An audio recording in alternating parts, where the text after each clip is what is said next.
Tic-tac. Tic-tac. Tic-tac. Il reste un jour, 1 heure et 30 minutes avant la deadline. Et vous voulez savoir quelles sont les dernières nouvelles ? Ça va être un des moments les plus passionnants de cette chaîne. On est en train et on va vivre les jours les plus passionnants de l'histoire de la chaîne de l'analyste. En tout cas de cette saison. Tant d'émotions, c'est difficile. Même si on se souvient de cas de joueurs transférés dans la dernière minute avant la fermeture de la deadline. Émotionnant aussi, non ? Avec des présidents, avec des manches de chemise, des GM qui transpirent.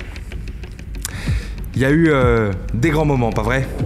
Bon, tout de suite, on va parler dans cet épisode dédié au transfert. Bonjour tout le monde, du coup j'ai annoncé le sujet. Bienvenue dans Drive & Kick, Hugo Olgado derrière le microphone. Je suis ravi de vous retrouver une nouvelle semaine pour Drive & Kick. Ça faisait longtemps, ça faisait une semaine, donc voilà, ça fait plaisir de vous retrouver.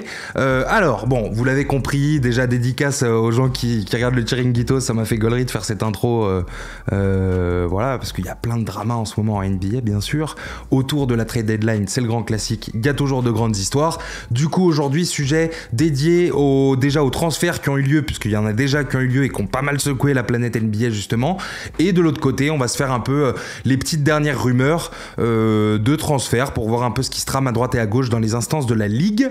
Donc voilà, les amis, juste avant de commencer, je vous préviens et je fais la promotion d'un événement à ne pas rater, puisque jeudi, donc demain, à partir de 18h30 dans ces eaux-là, nous serons avec toute l'équipe de l'analyste ainsi que des invités, Catch and Shoot, Road NBA, Time Out, j'espère d'oublier personne, Team Duncast, etc.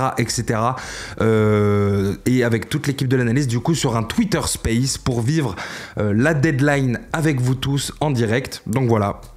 On va faire ça pendant 2-3 heures, hein, de 18h à peu près à 21h. La deadline, du coup, je rappelle, ça s'arrête à 21h. Il y a toujours des petits trades qui arrivent un peu après la deadline, le temps que les dossiers se finalisent. Mais voilà, donc ne ratez ça pour rien au monde, ça va être très cool.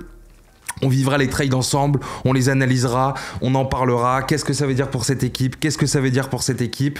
Quels sont les mouvements, etc. Et puis, quand il n'y aura pas de trade, un peu dans les moments un peu de creux, quoi, entre les informations, on sera là, on fera des petits quiz, on fera des petits jeux comme ça avec vous, avec nous. Ça va être très sympa. Donc voilà, le rendez-vous, les amis, il est pris. Ça se passe demain sur le Twitter Space de l'analyste à partir de 18h. Venez nous suivre sur Twitter. Puis même de manière générale, c'est toujours bon de venir nous suivre sur Twitter, c'est là où quasiment tout se passe. Les liens s'affichent évidemment juste en dessous, en tout cas les noms d'utilisateurs, c'est l'analyste FR, tout attaché, et c'est comme ça partout, Twitter, Instagram, Facebook pour ceux qui ont encore Facebook, et le site web bien évidemment, l'analyste.fr pour retrouver tous les articles des copains de la rédac. Les amis, on est parti tout de suite. On va se faire un petit récap des trades pour commencer. Je pense que c'est ce qui a fait le plus de bruit là dernièrement. Évidemment, hier, si vous étiez sur Twitter, vous avez tous vécu un moment exceptionnel. Donc voilà, on va en parler. Je commence avec le dossier le plus tranquille. C'est le trade entre Portland et Pélican. D'ailleurs, je précise juste avant de commencer aujourd'hui, on va pas pouvoir tout faire dans une émission de 20 minutes. Voilà, il y a un timing qu'on doit respecter. Sinon, cette émission dure 3 heures. Donc, je vais pas pouvoir traiter tous les dossiers. Mais voilà, on va s'intéresser aux dossiers les plus importants, aux joueurs les plus importants et mettre un peu de côté les petits dossiers. On en parlera plus tôt, justement demain sur le Twitter Space. Donc encore une fois, venez sur Twitter. Donc voilà, les gros dossiers, comme je disais, on commence avec le récap des trades puisque hier, on a eu un transfert entre Portland d'ailleurs, on va citer les deux équipes d'abord, entre Portland et les Pélicans. Donc les Pélicans ont envoyé Josh Hart, Thomas Satoransky, Nickeil Alexander-Walker, Didi Louzada, je ne sais même pas qui c'est, un appartement dans le 14e, un premier tour de draft 2022 et 2 seconds tours de draft. Donc voilà, ils ont envoyé tout ça. À votre avis, où est-ce qu'ils l'ont envoyé ? Comme je l'ai dit, ils l'ont envoyé du côté de Portland et les Blazers, eux, de l'autre côté, ont envoyé CJ McCollum, Larry Nance Jr. et Monsieur Tony Snell. Bon, déjà, petite bombe. Même si la vraie, elle arrive juste après. La vraie bombe, voilà, la vraie bombe, on se la garde en deuxième partie. On sait tous de quoi il s'agit. Si vous savez pas de quoi il s'agit, tranquille, allez vous chercher un petit verre d'eau. Voilà, il n'y a pas de souci. Petite pastille de Doliprane au cas où, parce que là, ça va faire mal au crâne. Fin du duo Lillard-CJ McCollum du côté de Portland. Les Blazers, du coup, ils sont en train de récupérer pas mal d'assets. Donc, en vrai, ça fait pas trop mal le travail. Lillard avait dit en début de saison... Enfin, pendant l'intersaison, pardon, que voilà, il voulait une équipe plus compétitive, que voilà, un petit coup de gueule, là, qu'en gros, ça allait pas trop. Monsieur Lillard n'était pas hyper content. Donc là, les Blazers, mine de rien, ils récupèrent pas mal d'assets, ils libèrent du cap pour cet été, 60 millions dans le cap space, en tout cas aujourd'hui, plus une trade exception à vérifier. J'ai pas le montant exact en tête, mais il me semble que c'est 21 millions. Si c'est pas 21 millions, c'est du 20, c'est du 22, c'est du 19, quoi. On est autour de ces eaux-là, c'est du 21 millions de trade exception. Donc voilà, en vrai, ça fait quand même un bon petit travail. Petite bombe quand même, comme je le disais, la fin du duo Lillard-McCollum, c'est quand même un truc. Ça faisait, je crois, 9 ans ou 10 ans qu'ils étaient ensemble. Ils nous ont filé une finale de conf, ils ont fait quelques runs de playoff, des saisons régulières statistiquement assez ouf pour un duo de backcourt. Donc voilà, une fin d'une ère, mais en même temps, quand ça ne se concrétise pas au bout de 9 ans, je pense qu'il est temps de passer à autre chose. Et évidemment, les Blazers, ils n'ont pas envoyé Lillard en premier, ils ont bazardé CJ McCollum, c'était évident, on s'y attendait tous. Donc voilà, finalement c'est arrivé.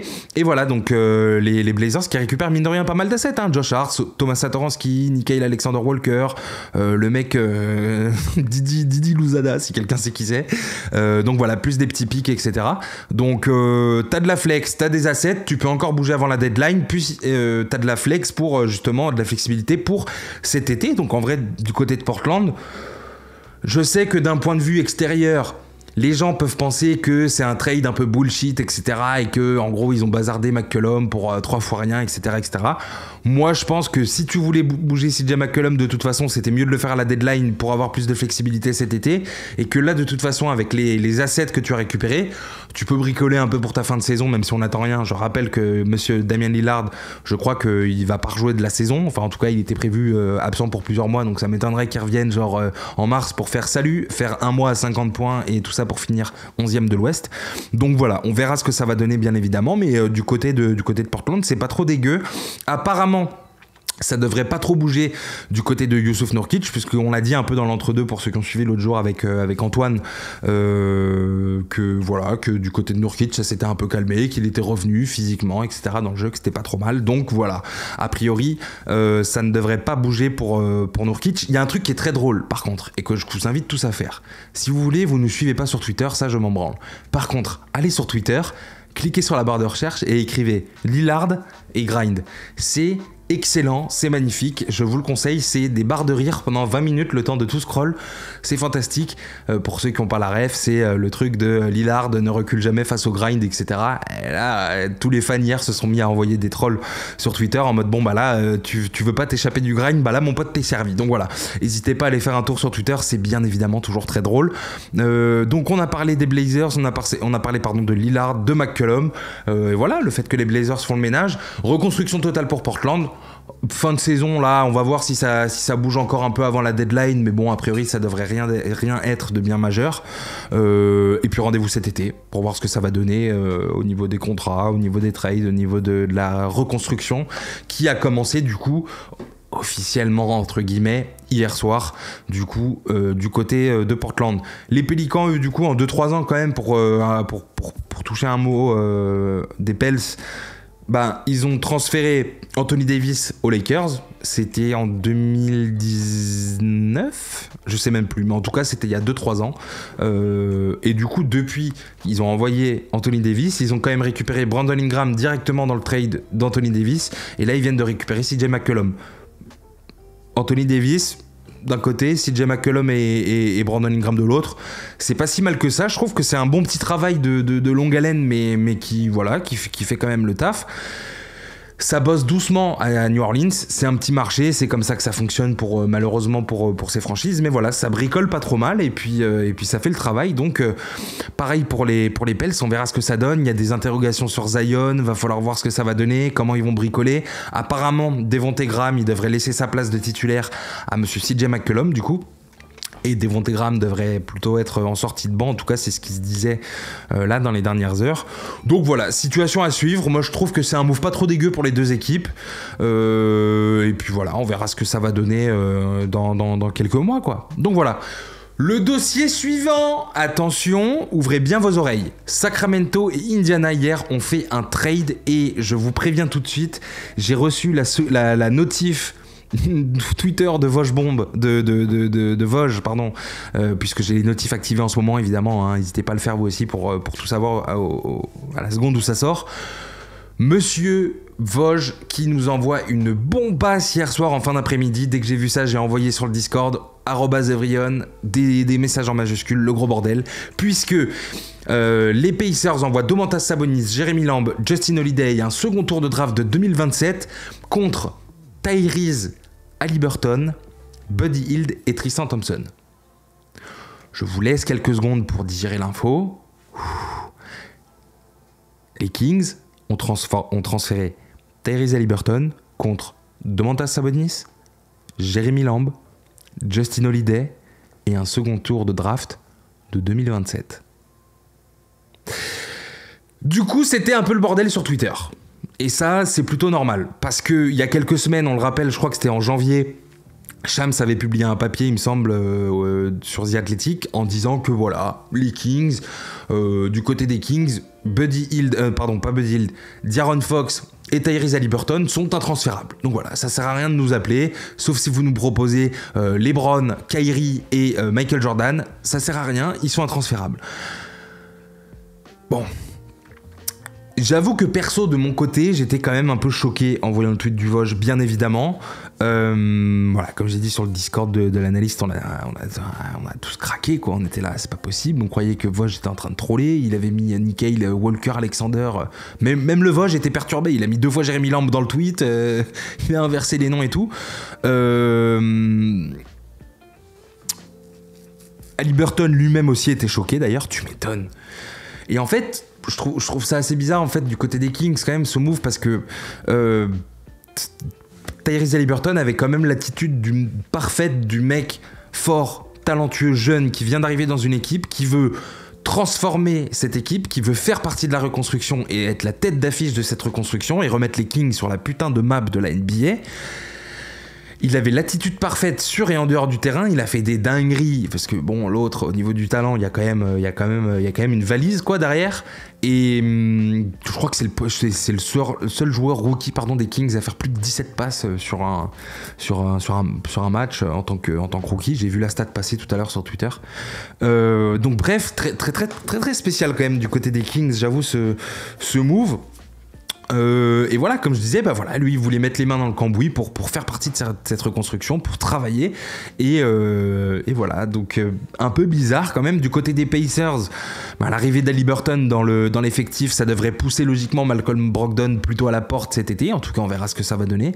Brogdon, je le rappelle, il est intransférable avant la deadline, pas parce que les Pacers ne veulent pas le transférer ou parce que Brogdon est en train de faire une saison à la Wilt, mais tout simplement parce que Brogdon, il y a une clause, ou en tout cas il y a quelque chose dans son contrat qui empêche ce contrat d'être transféré, en tout cas avant cet été. Donc rendez-vous plutôt cet été, justement. Tu fais venir un jeune de talent en Tyrese Haliburton qui a énormément de potentiel et tout le futur devant lui, et de l'autre côté tu as Malcolm Brogdon qui est un très bon meneur mais qui lui a plutôt atteint son plafond et qui est très stable, qui est très bon, etc. Mais si tu dois en garder un des deux, pour l'instant tu gardes plutôt Haliburton, donc je pense que ça va plutôt bouger cet été pour Malcolm Brogdon, on verra ce que ça va donner. Mais voilà, trade qui a quand même secoué la sphère basket, quoi, tout simplement. Buddy Hield, pour toucher un petit mot sur le shooter fou, il devait être transféré depuis un moment. Cet été, il devait venir aux Los Angeles Lakers. Finalement, c'est monsieur Westbrook qui s'est ramené à LA. Donc voilà, il fallait le bouger. Les Kings et les Pacers, ils en ont profité. Ils se sont dit, bon bah tiens, vas-y, un petit Buddy Hield dans le trade, ça fait pas de mal. Buddy Hield, du coup, aussi, pareil, on verra un peu ce que ça va donner. Tu peux imaginer Haliburton, Buddy Hield et Chris Duarte. Tu peux imaginer plutôt Buddy Hield et Chris Duarte. Donc voilà, on va voir ce que ça va donner. En tout cas, il y a de la bricole à faire. Mais du côté des Pacers, c'est plutôt pas mal. Et du coup, ça remet aussi en cause, parce qu'il y avait beaucoup de rumeurs sur Miles Turner dernièrement. Donc du coup, je pense que ça s'est quand même calmé. Enfin, je pense que ça s'est calmé. Puisque du coup, là, tu as quand même un axe 1-5 qui peut être très intéressant entre Tyrese Haliburton et monsieur Miles Turner. Donc voilà, on va voir ce que ça va donner. A priori, je pense que les Pacers là ont fini là, à la deadline de faire leur move. Les Kings, faut voir, ça va encore bricoler. Je rappelle que les Kings n'ont pas connu les playoffs depuis 2006, qu'à l'époque j'avais 9 ans et qu'ils ont comme principal objectif cette saison d'aller au play-in tournament. Donc bon, maintenant voilà, comme j'ai dit, c'est un trade qui a bien foutu le bordel. Et de l'autre côté d'ailleurs, du côté de Sacramento, parce que bon, on tire sur Sacramento, mais c'est un peu, j'ai quand même la même lecture que par exemple pour Portland, dans le sens où bon, ça marche pas, qu'est-ce que tu fais? Bon, ils sont un peu cons, enfin façon de parler, de vouloir espérer un play-in, je pense, en tout cas c'est mon avis. Maintenant il y a des moves à faire. Bon, ils ont fait des moves, pas sûr quand même que le fait d'avoir bougé Haliburton c'était le meilleur truc, mais tu te retrouves quand même avec un axe 1-5 entre Sabonis et De'Aaron Fox qui peut être intéressant, sur pick and roll notamment, ça peut être très efficace. Diamétralement, ils ont un jeu qui est opposé. Fox, c'est du jeu balle en main très rapide. Sabonis, c'est du jeu lent au poste bas, etc. Donc ça, on va voir un peu ce que ça va donner, mais en tout cas, je pense que ça peut bricoler. Mais voilà, il y a une association intéressante. Et je rappelle aussi un truc quand même, c'est que Sabonis et le contrat de Sabonis est réputé comme l'un des tout meilleurs contrats de la ligue. Puisque M. Sabonis, je crois qu'il touche 18 ou je crois que c'est 18 ou 19 millions la saison. Donc c'est vraiment propre comme contrat, donc j'avoue que les Kings récupèrent un beau contrat, et puis voilà, ça commence à poser des pierres, etc. J'avoue que c'est un peu un panic trade, c'est même un shit trade pour rester poli, mais bon, c'est pas non plus si catastrophique que ça. On va voir ce que ça va donner. D'ailleurs, n'hésitez pas à nous dire dans les commentaires ce que vous en pensez, si vous pensez que les Kings vont aller en playoff ou pas. Ça, c'est cadeau. Donc voilà, assez parlé de ces deux sujets. CJ McCollum d'un côté, Josh Hart, etc. pour Portland et pour les Pélicans. Et puis voilà, Domantas Sabonis et Tyrese Haliburton sur ce petit dernier dossier. Je vous fais les dernières rumeurs de trade. J'ai fait un sondage sur Twitter hier, puisque du coup on était dans le feu de l'action et on a vu que c'était bien le boxon, donc j'en ai profité pour vous poser une question. Et la question d'hier, c'était bon, tous ces trades nous forcent à vous poser une question. À votre avis, Harden, ça bouge avant la deadline ou ça termine la saison à Brooklyn sous le maillot des Nets? Et on est sur du 51-49. Vous êtes 51% à penser que oui, il bouge, et 49% à penser qu'il reste. On est sur du 50-50 en gros. Un petit pourcent en plus pour il bouge. Bon. J'avoue que là, les rumeurs aussi du côté de Brooklyn et de Harden, ça s'est calmé dernièrement. On va voir ce que ça va donner. C'est très silencieux, mais ça veut pas dire qu'il va rien se passer. En général, quand c'est silencieux, ça peut aussi vouloir dire qu'il y a des trucs qui se trament. Je pense que les Nets, ça leur ferait sacrément chier de perdre monsieur James Harden contre rien cet été. Et les Sixers, bah voilà, ils ont toujours l'intérêt de récupérer Harden.